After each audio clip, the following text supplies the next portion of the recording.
자, 그 다음에 이제 우리가 본격적으로 이제 이윤국대화를 추구해 나가야 되거든요. 자, 여기 보시면은 기업의 목표는 이윤국대화고, 자, 이윤국대화는 이윤, 이걸 갖다 극대화시키기 위해서 수입에서 우리가 비용을 차감해가지고 가장 차이가 많이 나는 부분을 갖다가 이론적으로 도출해 낸다고 했습니다.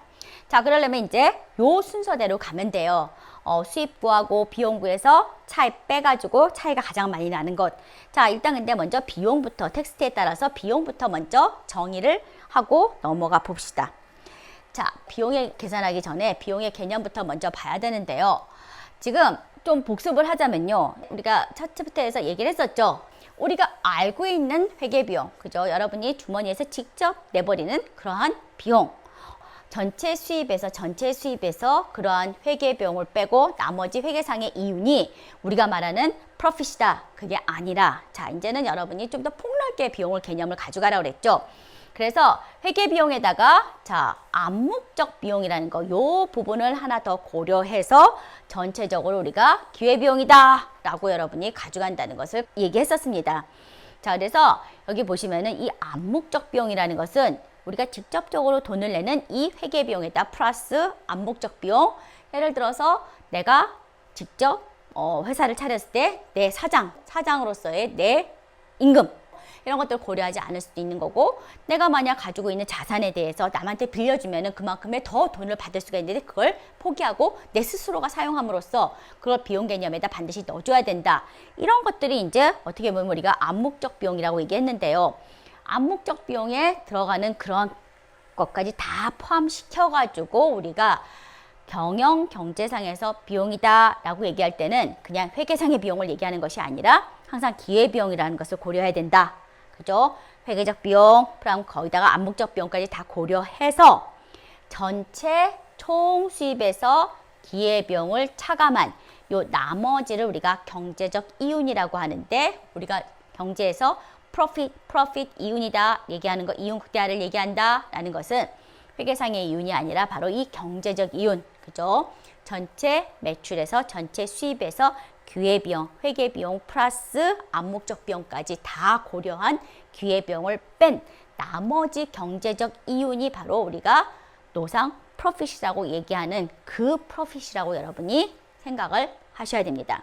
자, 그래서 일단 경제적 이윤이 우리가 얘기하는 프로핏이다. 자, 그렇게 해가지고 이제 우리가 비용의 개념을 가져갈 건데요. 자, 여기서 보시면은 비용도 고정비용과 변동비용, 가변비용 이렇게 나눠지죠. 우리 생산요소 처음에 얘기했었죠. 생산량을 얘기할 때, 자, 그때는요, 단위가 량입니다. 이제는 우리가 화폐 단위로 넘어옵니다. 화폐 단위로 넘어오는 케이스고요. 아까는 생산량이 단위였었어요. 자, 그래가지고 생산 요소의 투입에 따라서 생산량을 어떻게 가져갈 것이냐. 그때 생산 요소가 중요한 것이 뭐냐면 바로 그 투입되는 생산 요소가 비용의 개념에 해당된다고 얘기를 했었습니다. 자, 그러면은 우리가 생산 요소도 두 개로 나눠졌죠. 가변 투입 요소, 고정 투입 요소. 자, 그러면은 고정 투입 요소 바로 생산량에 상관없이 일정하게 투입되어지는 요소, 그죠? 가변 투입 요소는 생산량과 비례적으로 투입되어지는 요소. 자, 그러면은 그 고정 투입 요소에 해당되어지는 비용을 우리가 고정비라고 얘기하고요. 그 다음에 가변 투입 요소에 적용되어지는 비용을 우리가 가변비라고 이야기를 합니다. 그래서 일상적으로 우리가 토탈 비용은요, 고정비에다가 가변비를 더한 것이 바로 전체 토탈 비용이라고 이야기를 합니다.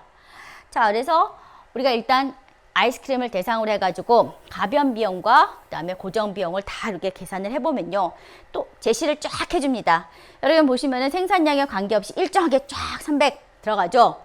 반면에 가변 비용은 어떻습니까? 생산량이 제로일 땐 가변 비용 제로예요. 하나도 들어가지 않죠. 그 다음에 생산량을 늘릴 때마다 비용이 점점 증가를 하게 되죠. 생산량과 비례적으로 투입되어지는 그러한 가변 투입 요소의 비용, 그죠? 그렇게 우리가 고려하면 됩니다. 그래서 이거에 대해서 우리가 그래프를 그려보면요, 토탈 코스트, 그죠? 여기는 퀀티티 양에 따라서, 자, 양에 상관없이 일정하게 투입되어지는 비용을 우리가 픽스트 코스트라고 얘기한다고 했습니다. 자, 쭉 일정하게 투입되어지죠. 자, 그 다음에 베리어블 코스트는 어떻습니까? 하나도 투입이 되지 않을 때는 제로, 그죠? 제로. 그 다음에 투입량이 늘어날 때마다 비례적으로 늘어난다고 했습니다.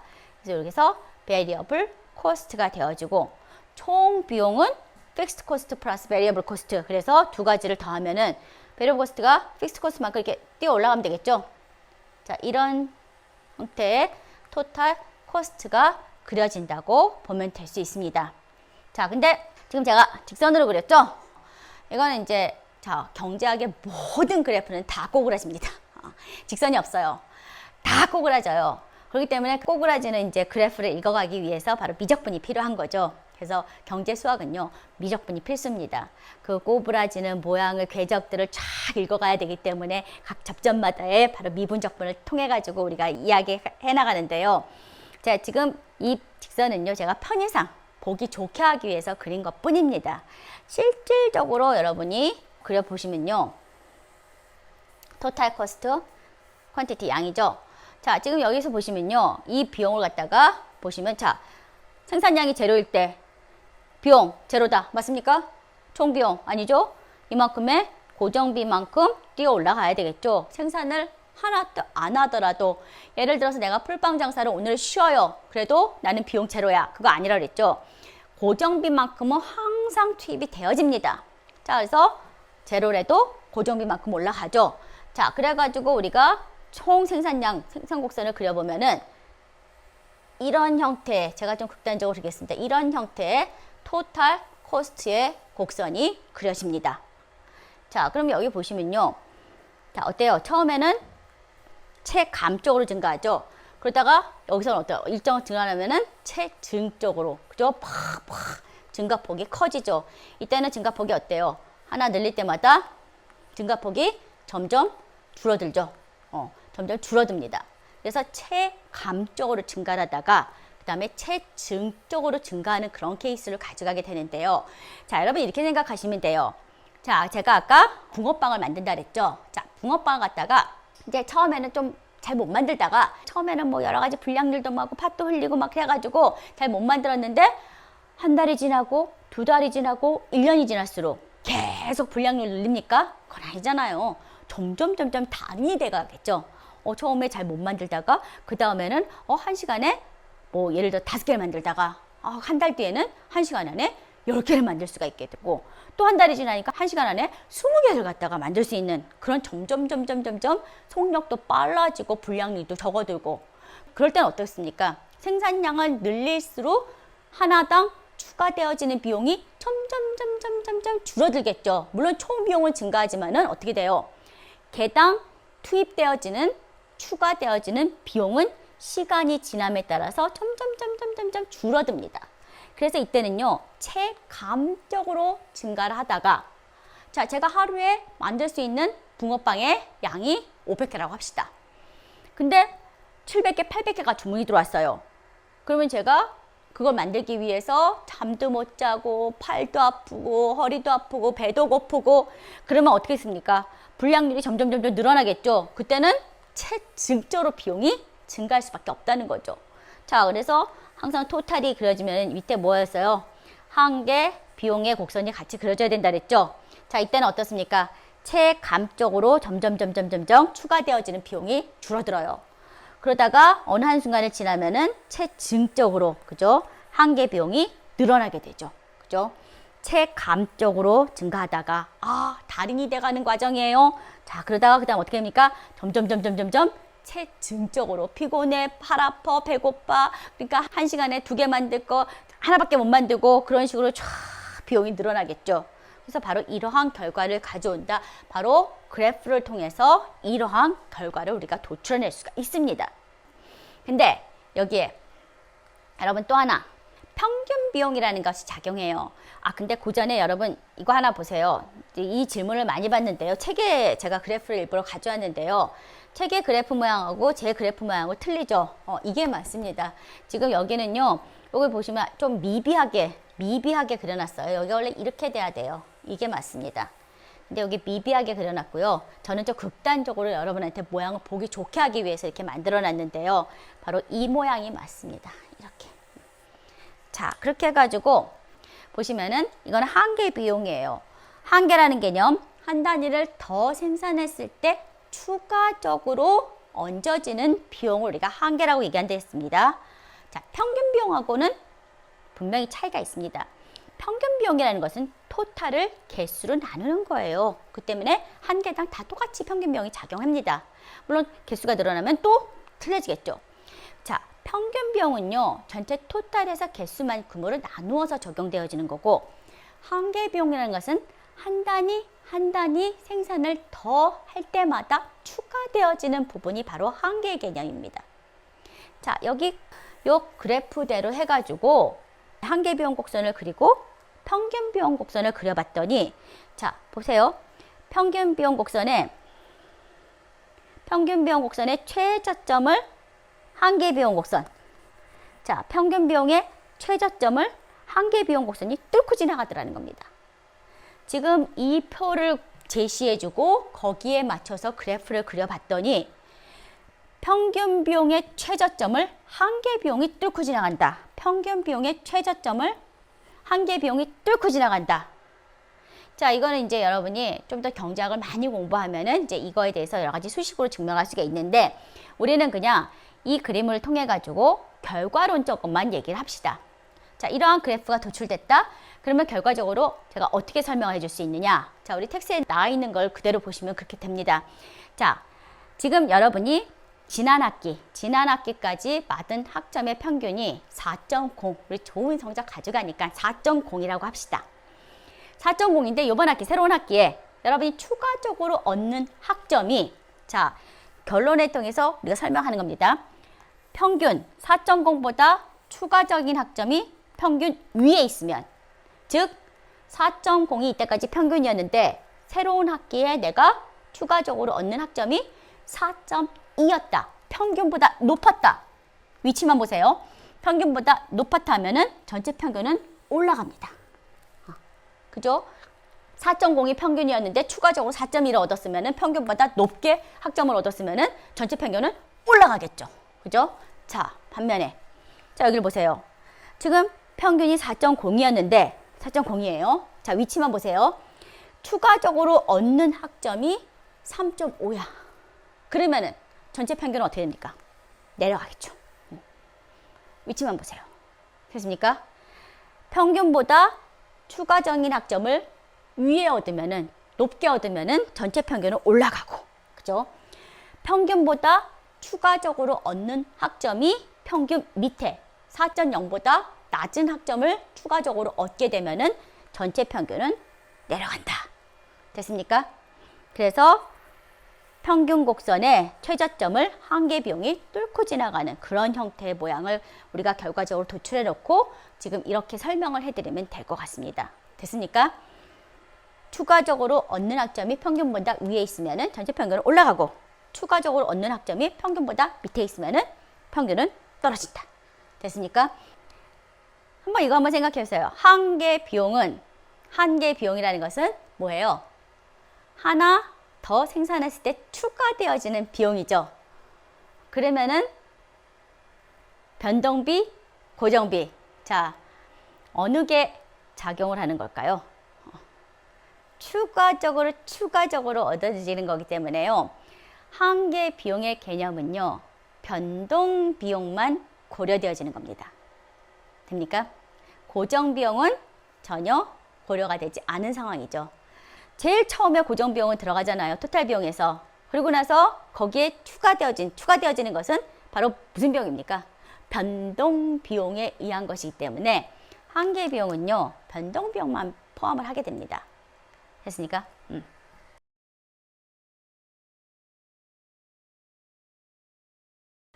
자, 그러면서 이제 우리가 여기에서 하나 더 추가할 것은 바로 규모의 경제에 대한 얘기예요. 규모의 경제라는 것은, 자, 점점 규모가 커질수록 어때요? 경제적이다? 개당 단가가 줄어든다는 겁니다. 개당 단가라는 것은 결국 이제 추가되어지는 비용이 줄어드는 것을 말하는데요. 물론 총 비용은 증가합니다. 생산을 많이 하면 총 비용이 줄어들 수는 없어요. 당연히 늘어납니다. 하지만은 추가되어지는 비용은 점점 줄일 수가 있다. 그게 이제 규모의 경제에 해당하는 건데요. 우리가 생산량을 많이 가져갈수록 한 개당 쫙 비용을 줄일 수 있는 것. 자, 여기에 가장 큰 이유가 들어가 있습니다. 자, 자, 어떤 겁니까? 그죠? 어차피 고정비는요, 몇 개를 생산하든 간에 일정하게 투입이 되어져요. 내가 오늘 붕어빵 장사를 안 한다고 그래가지고 비용이 제로 아닙니다. 그래도 고정비는 들어가요. 그러려면은 내가 많이 생산할수록 고정비가 나눠지는 거는, 그죠? 나눠지는 각각의 생산 단가에 들어가는 그 부분들은, 차지하는 부분은 점점 줄어들겠죠. 예를 들어서 용광로 있죠. 포스코라든지 제철 제강 회사의 그 철광을 갖다가 녹이는 그 고로를 얘기하는데요. 이 고로는요, 항상 이제 몇천 도 이상의 온도가 쫙 올라가 줘야 된답니다. 근데 어차피 이 온도를 계속 유지하기 위해서는요, 한 달에 이제 고정비가 일정하게 들어갈 거예요. 예를 들어서 1억이라고 합시다. 1억의 고정비는 여하튼 그 고로 안에서 몇 개의 HBM이 나오든 간에, 산물이 나오든 간에 여하튼 1,000만 원은 일정하게 들어간다고 합시다. 근데 어떤 달에는 주문량이 많아가지고 뭐 100만 개를 갖다가 주문량을 받았다. 근데 어떤 달에는 1,000개밖에 주문을 못 받았다. 자, 근데 1억은 어떻게 됩니까? 1억은 항상 일정하게 들어가는 거죠. 그러면 100만 개 생산할 때와 1,000개 생산할 때, 1억을 100만 개로 나눌 때와 1억을 1,000개로 나눌 때, 자, 어떤 게 더 한 개당 비중이 크겠습니까? 당연히 작은 생산을 가져갈 때 그 고정비가 들어가는 비중이 높아집니다. 그러니까 단가가 높아지겠죠. 반면에 많이 생산하면은 어차피 1억 들어갈 거 1억이 100만 개로 나눠지면은 거기에서 한 개당 들어가는 비용이 훅 고정비는 작게 되겠죠. 그래서 전체적으로 봤을 때 한 개당, 많이 생산할수록 한 개당의 개당 비용을 줄일 수 있는 바로 고정비의 역할, 고정비가 바로 규모의 경제를 일으키는 가장 큰 주된 원인으로 얘기를 합니다. 자, 그 외에도 여러분이 보시면은 기술적인 여러 가지 이제 분업에 의한 것들, 그죠? 규모가 커지니까 그만큼 전문화 특화시켜가지고 너는 이것만 해, 너는 이것만 해 해가지고 생산했더니 와, 전체적으로 생산량이 늘어나가지고 결국 개당 단가를 훅 줄일 수가 있다. 이것도 하나 이유가 될 수가 있고요. 그 다음에 이제 원료를 대량 구입하는 것, 예를 들어서 여러분 학교 같은 경우에는 이제 우리 학식을 가져가죠. 학식은 학교에서 직접 운영을 하진 않습니다. 이 급식업체에다가 이제 아웃소싱을 주는 거죠. 그러면 급식업체들은 우리 학교만 담당하겠습니까? 여러 학교를 같이 담당합니다. 그러다 보니까는 식재료를 구입하는 양도 더 대량으로 구입할 것이고, 그러면 우리 학교만 딱 구입하는 것보다 훨씬 더 저렴하게 구입할 수가 있겠죠. 그럼 그거 생각하면 돼요. 양파 하나를 편의점에서 살 때는요, 거의 막 3알에 2,000원 이렇게 들어있더라고요. 근데 여러분이 저기 가락동 농수산물 시장 가가지고 양파 이만한 거 한 망 사면은 뭐 10,000원, 20,000원이면 살 수 있잖아요. 바로 그런 케이스입니다. 작은 양을 구입하는 것보다 원재료를 많이 구입하면 그만큼 훅 단가를 줄일 수 있는 요인이 된다는 거죠. 그래서 우리가 규모의 경제, 그죠? 그렇게 해서 나타난 것이 바로 규모의 경제. 자, 그래서 규모의 경제라는 것은요, 생산량을 많이 하면 많이 할수록 한 개당 단가를 훅 줄일 수 있는 그런 우리가 얘기를 합니다. 자, 근데 보통 공학에서는요, 여기 이제 규모의 경제를 0.6 규칙이라고 얘기한다 그러더라고요. 이건 뭘 뜻하냐면요, 생산량을 2배로 늘리면 그때 비용도 2배로 증가하는 것이 아니라 0.6승배로 증가한다. 생산량을 2배로 늘리려면 그때 비용도 2배로 증가하는 것이 아니라 그 2배의 0.6승배로 비용은 증가할 것이다. 이게 계산하면 1.52가 되더라고요. 그럼 뭐냐면 생산량을 2배로 증가시키는데 비용이 2배로 증가하는 것이 아니라 1.52배 증가한다. 그죠? 그러면 3배로 증가할 때는 3의 0.6승이거든요. 그럼 1.93이 됩니다. 그러면 3배로 증가시키면은 생산량을 3배로 증가시키면은 생산비가 3배가 되는 것이 아니라 1.93배 든다. 자, 그러면 규모의 경제가 적용되는 걸 알 수가 있겠죠. 자, 근데 모든 제품이 다 규모의 경제에 적용되는 것이 아닙니다. 규모의 불경제라는 것도 있어요. 이건 반대로 생각하시면 돼요. 생산을 많이 하면 많이 할수록 개당 단가가 훅훅훅훅 높아지는 케이스를 얘기합니다. 자, 어떤 게 있겠습니까? 가끔 뭐 신문에 보다 보면은 뭐 세계적인 희귀한 바이올린을 갖다가 무게 속에다 넣고 그냥 갔다가 다시 찾으러 뭐 그런 얘기도 있는데요. 그런 정말 그 손으로 만드는 수작업을 통해서 만들어지는 것. 한번 이런 거 생각해 보세요. 아니면은 뭐 스위스에 다 하나하나 그 안에 들어가는 부품을 손으로 다 수작업을 해가지고 쫙 만든 시계. 정말 몇 억씩 가는 그 시계. 왜 이렇게 비싸겠어요? 그게 기계로 꾹꾹꾹꾹 찍어내는 것이 아니라 어때요? 손으로 다 하나하나 작업해가지고 만드는 걸 거 아니에요. 다 깎아가지고. 자, 그런 시계를 만드는 장인이 1년에 딱 3개를 만들어낼 수 있다고 합시다. 하나당 가격이 되게 높겠죠. 근데 어떤 부자가 그 시계업자한테 내가 5개를 주문할 테니까 올해 안에 5개를 만들어 주시고 그다음에 가격 좀 내가 많이 주면니까 좀 싸게 해주세요. 맞습니까? 이건 오히려 올해 안에 5개를 만들어 주세요 하면은 한 개당 가격이 훅 올라가는 케이스가 될 겁니다. 왜냐하면 맥시멈으로 만들 수 있는 게 3개인데 그 외에 잠도 안 자고 정말 고생을 굉장히 많이 시간을 많이 투입해서 거기에 다른 일 못하고 그걸 만들어야 되기 때문에 오히려 하나를 더 만들 때마다 더 큰 비용이 든다는 거예요. 이거는 규모의 불경제에 해당되어집니다. 그래서 여러분 그렇게 생각하시면 돼요. 기계로 꾹꾹꾹꾹 찍어내는 건요. 규모의 경제가 해당되어집니다. 가장 대표적으로 여러분 반도체 생각하시면 돼요. 반도체는요. 규모의 경제가 완전하게 작용되는 그러한 산업입니다. 그러니까는 공장 규모에 있어서 생산량이 많으면 많을수록 개당 단가를 훅 줄일 수가 있다고 합니다. 그러니 예를 들어서 뭐 삼성전자가 메모리 반도체를 많이 만들어가지고 지금 막 부자가 됐다. 그럼 나도 반도체 만들 거야. 그래서 은나 반도체 해가지고 공장을 차렸어요. 근데 삼성전자만큼 큰 공장을 하루아침에 만들 수는 없잖아요. 그래서 시간을 많이 소비해가지고 만들었는데 삼성전자 규모가 이만하면 저는 이만한다고 합시다. 그러면 제가 만들어낸 생산량은 삼성전자의 뭐 10분의 1밖에 안 되겠죠. 그러면은 규모가 작으니까 어떻게 돼요? 내가 만들어내는 단가가 자, 삼성전자 10배 규모가 쫙 대량 생산해가지고 쫙 내보는 단가 어느 게 더 싸겠습니까? 싸겠죠. 똑같은 제품을 나는 2달러에 팔고 얘는 1달러에 팔면은 내가 사겠습니까? 진입이 안 되는 거예요. 그래서 규모의 경제가 적용되는 그런 몇 개 산업은요. 바로 이제 경쟁이 진입할 수 없는 그런 케이스가 될 수가 있습니다. 자, 그 다음에 이제 불경제는 규모의 경제니까 여러분 그렇게 생각하시면 돼요. 공장에서 기계를 쿡쿡쿡 찍어내는 거. 이거는요. 많은 생산을 할수록 개당 단가를 훅 줄일 수가 있어요. 반면에 손으로 하나씩 일일이 만들어야 되는 것들 이런 것들은 규모의 불경제가 적용된다고 할 수가 있습니다. 즉 생산량을 많이 만들게 되면 오히려 단가가 훅 올라가는 그러한 케이스라고 여러분 생각하시면 됩니다. 자, 이제 범위의 경제를 설명해야 되는데요. 규모는 량이죠. 범위는요. 생산 그 범위. 즉 여러분 그렇게 생각하시면 돼요. 혹시 여러분 두부 사보셨습니까? 요즘은 뭐 슈퍼 가면 이렇게 딱 하나씩 포장되어 있는 두부지만요. 옛날에 이제 재래시장 같은 데 가면요. 이렇게 판두부라는 게 있어요. 큰 두부에 이렇게 판에다가 만들어서 쑥쑥 잘라가지고 한 번씩 이렇게 넣어줍니다. 근데 시장 가서 그렇게 사다 보면은 이렇게 손으로 딱 건져서 주기 때문에 뭐 부셔지기도 하고 그 다음에 이게 자르는 게 삐뚤삐뚤 할 수도 있고 또 손으로 지르다 보니까 좀 비위생적일 수도 있고 하여튼 근데 그거밖에 팔지 않을 때는 그걸 샀어야 됐었어요.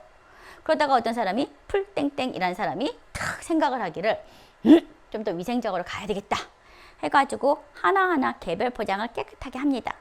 그 다음에 제조자를 싹 써놓고 일단 가격은 좀 비싸겠죠. 해가지고 슈퍼에다 내놨어요. 근데 사람들이 와 깨끗해서 너무 좋고 모양도 일장해서 너무 좋다. 그래서 그 두부가 잘 팔려요. 그러면 당연히 규모의 경제에 의해서 생산량을 늘려야 되겠죠. 근데 그뿐만 아니라 두부를 만들다 보니까는 어떤 사람은 나는 순두부도 좋아하는데요. 약간의 공정만 바꾸면은 순두부가 나옵니다. 그래서 풀땡땡 순두부. 그러다 보니까 콩비지가 남아요. 그래가지고 불땡땡 콩비지 찌개 끓여 먹으세요. 내보내요. 그리고 언제든지 원료인 콩은 공급받을 수 있다. 그러면 그거 가지고 풀땡땡 된장 만들었어요. 그랬더니 와 맛 좋대. 깨끗하게 포장해가서 파니까는. 그 다음에 나는 쌈장도 만들었으면 좋겠어. 청국장도 만들었으면 좋겠어. 그럼 어떻게 돼요? 점점 하나의 공통분모를 가지고 범위를 넓혀가는 겁니다. 바로 그게 범위의 경제입니다. 즉 하나의 공통 분모를 통해 가지고 종류를 다양하게 가져가는 것. 자동차 엔진을 만들 수 있어? 그러면 자동차 공장을 하다가 승용차 만들다가 그 다음에 어떻게 버스도 만들다가 트럭도 만들다가 이런 것들도 범위의 경제가 들어갈 수가 있습니다. 그럼으로써 그만큼 어떻게 되면 단가를 낮출 수 있는 그런 케이스가 된다는 거죠. 그래서 예를 들어서 닭을 키우면은 닭고기, 닭털, 그 다음에 거기에 닭발, 닭모이지 그런 식으로 또 종류를 나누는 케이스도 될 수가 있다는 겁니다. 근데 여러분 그거 생각하시면 돼요. 요즘에 이제 그룹 이렇게 아이돌 보면 되게 많은 숫자가 이렇게 모여가지고 나오죠. 처음에 이제 뭐 슈퍼주니어 우리 예를 들어 봅시다. 슈퍼주니어가 8명인가요? 9명인가요? 참 모여가지고 쫙 팀 생활을 하면서 슈퍼주니어 하면서 막 돌아다니면서 공연합니다. 자 그러다가 어때요? 각자 또 나눠지죠. 그래서 여러 가지 MC를 본다든지 아니면은 뭐 연기를 한다든지 아니면 DJ를 한다든지 등등의 각자 역할을 또 가져갑니다. 그러다가 또 슈퍼주니어 하면 또 쫙 모여가지고 노래 부르고 바로 그런 것도 범위의 경제라고 우리가 할 수가 있습니다. 그리고 또 여러분 보시면은 지나다가 김밥 천국 있죠. 김밥 천국은요 김밥의 천국이에요. 김밥만 여러 가지 형태로 많이 팔아야 되는 게 맞는데 어떻습니까? 거기에 또 곁들여 먹는 김밥에 떡볶이 빠지면 안 되고 떡볶이, 라볶이 그죠? 거기에 라면 들어가야 되고 그 다음에 또 그 외에 뭐가 있습니까? 여러 가지 이제 튀김도 들어가고 순대도 들어가고 그죠? 그런 것들도 어떻게 보면은 범위의 경제라고 볼 수가 있습니다. 그래서 우리가 항상 여러분 경제는요 순수해요. 용어가 규모의 경제, 규모를 크게 하면은 그만큼 대량 생산하면은 한 개당 단가 경제적이다 단가를 줄일 수가 있는 것이고 한 가지 공통분모를 중심으로 해가지고 다양한 제품을 만들어내면은 그 또한 비용을 줄일 수 있는 그러한 역할을 한다라고 여러분이 보시면 될 것 같습니다.